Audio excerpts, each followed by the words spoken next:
भाषण देते हैं। इस पद्धति से जब हम चिंतन करते हैं, जब लोग रामचरितमानस की आलोचना करना प्रारंभ करते हैं अपने भाषणों में, जब लोग महर्षि वाल्मीकि और महाराज मनु की आलोचना करना प्रारंभ करते हैं, तो हमें लगता है सच में ये भाषण नहीं दे रहे हैं, ये भाषण दे रहे हैं, जिसके लिए हमारे यहाँ का प्रयोग किया गया। व्याकरण शास्त्र में इस पर बड़ा विश्लेषण किया गया। और व्याकरण जो है भगवान वेद का मुख है। भगवान वेद के मुखम व्याकरणम स्मृतम, ज्योतिषामयम चक्षु। ज्योतिष जो है वही भगवान वेद का नेत्र है, और व्याकरण जो है वो मुख है। और ब्राह्मणों से मुखमासी, ब्राह्मण के उत्पत्ति, ब्राह्मण का उद्भव भगवान के मुख से हुआ। ब्राह्मणों से मुखामासी, इसलिए ब्राह्मण कुछ रखता नहीं अपने पास।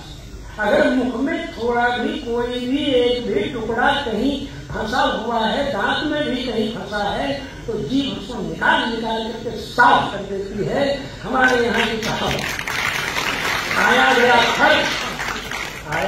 खर्च, साधु का मन खर्च। खर्च जानते हो ना, यहाँ के उत्तर प्रदेश वाले लोग तो अच्छी तरह जानते हो। खर्च बड़े पवित्र, कहते खर्चा ही नहीं करते। पुराने महात्मा है हमारे यहाँ कोशिश में 107 वर्ष चल रहा है उनका भी, वो डांटते हैं हमको, कहते हैं आप अनुशासन नहीं कर रहे हैं लोगों के ऊपर, आचार नहीं है लोगों के अंदर, खर्चाई नहीं। उनकी खर्चाई वाली बात जो है हमारी स्मृति में भी आई। तो ब्रह्म समाज क्या है? ब्रह्म समाज का अर्थ क्या है? ब्रह्म समाज और सनातन, क्या बोले हैं? सनातन धर्म या सनातन। सनातन क्या है? सनातन तो सनातनतम कपिलव्यय, श्री विष्णु सहस्त्र नाम को उठावे, जिसका भाष्य भगवान आदि शंकराचार्य ने किया, और भगवान रंगनाथ के प्रसाद से जन्म धारण किया पूरे स्वामी जी की पत्नी के गर्भ से। पराशर भट्टर जी ने भी उसका भाष्य लिखा। तो उसमें सनातन भगवान पर ब्रह्म परमात्मा का वाचन करने वाला, परमात्मा का बोध कराने वाला शब्द क्या है? सनातन शब्द है। सनातन माने ऑलवेज, कंटिन्यू, लगातार जो सिद्धांत चल रहा है। जल का शीतल होना जो धर्म है वह सनातन धर्म है। अग्नि का गर्म होना जो धर्म है वो सनातन धर्म है। धर्म को कोई नष्ट नहीं कर सकता।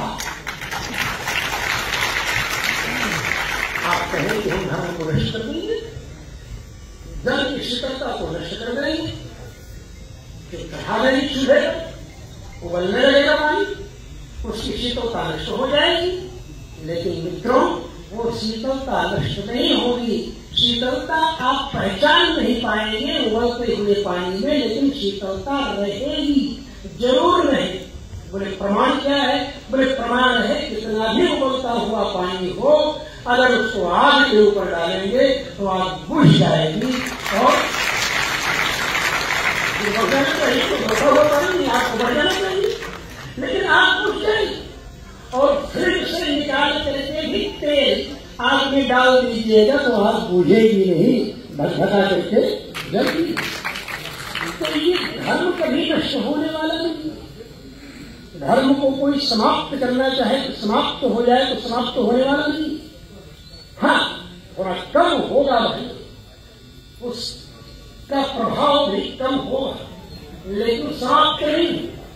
कोई चाहे तुम्हें समाप्त कर दे, वैसे ही ब्राह्मणों के अंदर ब्राह्मणत्व भी कभी समाप्त नहीं हो सकता। हाँ, ये बात इसलिए है कि जो अनुष्ठान परायण है उनके अंदर ब्राह्मणत्व थोड़ा हाई पोटेंसी में रहेगा, और जो अनुष्ठान विहीन है उनके अंदर लो पोटेंसी में रहेगा। इसलिए मैंने आप सब लोगों से कहा कि आप सब लोगों का, ब्राह्मण समाज का मैं आशीर्वाद लेने के लिए आया। यही मूल कारण है मेरे कहने का। क्योंकि भले आप संध्यावंदन न कर रहे हो, भले आप सूर्यार्घ्य न दे रहे हो, भले आप गायत्री मंत्र में जप रहे हो और भले ही आप गायत्री मंत्र जपने के मेथड से गायत्री मंत्र में जप रहे हो, क्योंकि गायत्री मंत्र तो जपने का विषय है, वो गाने और कीर्तन करने का विषय है नहीं। आजकल तो सुनते ही होंगे आप गाने में गायत्री मंत्र, कालर टोन में, रिंग टोन में, भिन्न भिन्न जगहों पर गायत्री मंत्र का प्रयोग, उससे नहीं काम होगा। मंत्रार्थ त्रायते की मंत्र, मन प्लस त्र, मन मनन करिए, तभी आपका त्राण करेगा, कल्याण करेगा। उसका जो इंटरनल वाइब्रेशन है, जो श्वास प्रश्वास से जपा गया गायत्री मंत्र है, वह अनंत अमृत फल देता है। और बोल करके अगर जपा जाएगा तो जप कहाँ होगा, वो तो कीर्तन हो जाएगा। कीर्तन और जप में ही तो फर्क है। कीर्तन, भजन और जप, जप जो है वह अव्यक्त शब्द है, जप अव्यक्ति शब्द है, तो जप अव्यक्त शब्द है। और कीर्तन किसी भी नाम का भगवान के जोर जोर से उच्चारण करना, गा करके उच्चारण करना, जैसे श्रीमन नारायण नारायण नारायण कीर्तन कराया तो कीर्तन हो गया। बोले भजन क्या है? बोले भजन जो है वो नारायण भज नारायण भज नारायण भज भाई रे, जानक दीन दयाल सदा जन के मन की मृदुलाई है। तो ये जो जिसने उपदेश दिया जाए नाम के जपने का भगवान के, उसको भजन कहते हैं। जिसमें नाम जोर जोर से उच्चत होते हुए आवृत्ति किया जाए उसे कीर्तन कहते हैं। और जो नाम में चतुर्थी भक्ति लगा करके या फट या ठ या स्वाहा या हुम फट ये शब्द लगा करके प्रयोग किया जाए और मन में जिसका श्वास प्रश्वास से ध्यान पूर्वक अनुसंधान को उसे जप कहते हैं। तो इसलिए महत्वपूर्ण होता है, उसका विषय महत्वपूर्ण होता है। तो किसी भी रूप में हम यही आप सब लोगों से प्रार्थना करेंगे कि आपका संगठन पुष्ट हो जाए। यद्यपि ये बात है कि ब्राह्मण नाम एकत्व, लेकिन फिर भी हम चाहते हैं कि हम संगठित हों। क्यों? क्योंकि भगवान वेद ने कहा संगच्छध्वं संवरध्वं संगोमनं सृजानता। हम संगच्छध्वं संवरध्वं, ये नहीं कि संपद संगच्छध्वं साथ चले। साथ चले का मतलब ये नहीं कि जहां पर आप कदम रख रहे हैं वहीं पर हम भी उसी समय कदम रखेंगे, तब तो पैर के ऊपर पैर पड़ जाएगा, फिर कैसे संगति होगी। इसलिए अनुगमन करते हुए, अनुसरण करते हुए हम चले। संवरध्वं का मतलब हम सब लोग एक विषय को निर्धारित करके एक बात बोले।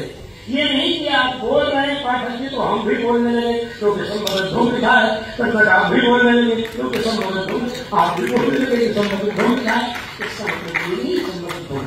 तो इन सब विषयों को हमारे आचार्यों ने समझा और अनुसंधान किया।